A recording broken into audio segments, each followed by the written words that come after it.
So as a real estate agent and real estate investor, I'm going to be sharing with you guys exactly how you can cover all of your housing expenses and essentially live for free without ever having to pay rent or come out of pocket for a mortgage every month. You can actually get paid to live for free, and here's how. And by the way, it's none of this bullshit like be a house sitter, live off the grid, or better yet, move in with mom and dad. It's none of that. So before I get into it, at some point or another, all of us will have to either pay rent or pay a mortgage for their housing expenses. It's pretty much unavoidable. Now we go to work and we exchange our time and our resources for money, which then gets funneled through our housing expenses. And generally speaking, housing is one of the largest expenses that you have. So it's not the end of the world, but it's still an expense that's going to have to come out of pocket every single month. Now, when you already have a savings and you're about to make the jump into buying a property, one of the things that so many people overlook is multifamily properties, and this is why it's such a good opportunity. And these are 2 to 4 unit homes like duplexes, triplexes, and fourplexes, which means instead of having one house on one lot, you can have 2, 3, or 4 units.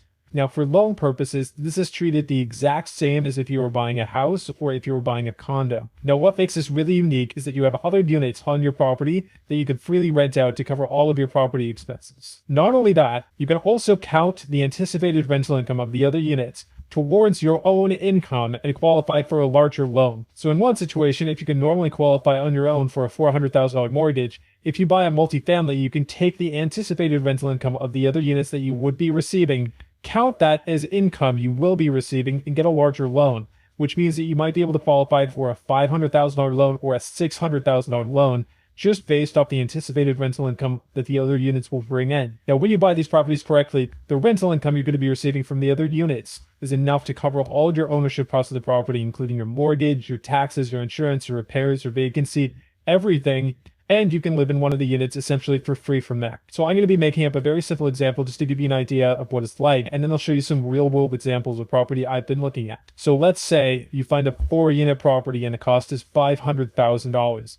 Each unit you can probably rent for about $950 per month. Now remember, there's 4 units. So you're going to be living in one of the units and you can rent out the other 3 units each for $950. And let's also assume you're a baller and you put 20% down, which is $100,000. This means you paid $100,000 down and the bank is loaning you $400,000 towards buying this property. Your mortgage on that $400,000 is going to be about $1,900 per month. Your property taxes on average will be about $420 per month. Insurance might be about $150 per month. And then we'll tack on another $200 a month for other little miscellaneous things that might come. Now the total expense of the property is going to be about $2,670 per month.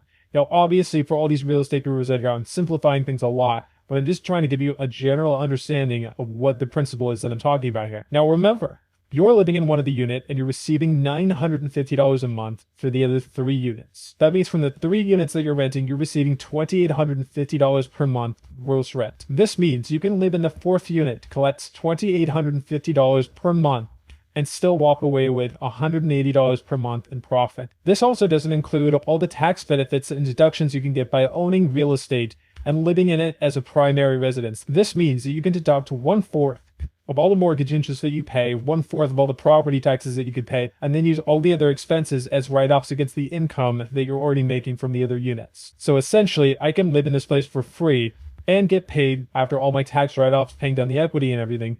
The trick is to find properties that cash flow really well after all of your expenses and tax write-offs. Now, my biggest recommendation to maximize the profits and the rents that you get from a unit like this is to generally buy them vacant in need of cosmetic repair. This means that as soon as you close on a property, you can begin renovation immediately. Generally, I like to look for properties that are in need of new floors, paint, landscaping, cabinetry, bathrooms, countertops, things like this that could be done in probably a few weeks. So you really don't have to have a lot of downtime between the time where you're working on the property and when you can finally get it rented out. Now, of course, there are downsides to doing this. And the obvious downside is that, yes, you have to manage tenants. This can be a part-time job in and of itself. Once they're rented and you find the right tenant, things generally go pretty smoothly from there. You're also going to have some shared common areas because you're going to be living in close proximity to your tenants. Now, it's not really any different from living in an apartment or a condo per se, but you do share some of the yard space and some of the common areas with other tenants. It's definitely not for everyone, but the good news is that when you're ready to buy another house or upgrade, you'll already have an amazing cash flowing property that then you can rent out the unit that you're living in,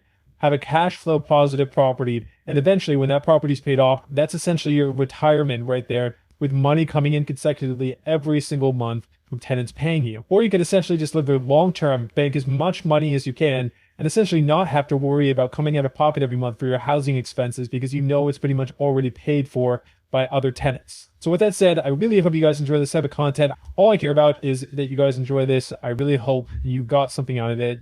I have so much fun making these videos, and if you haven't already, feel free to click subscribe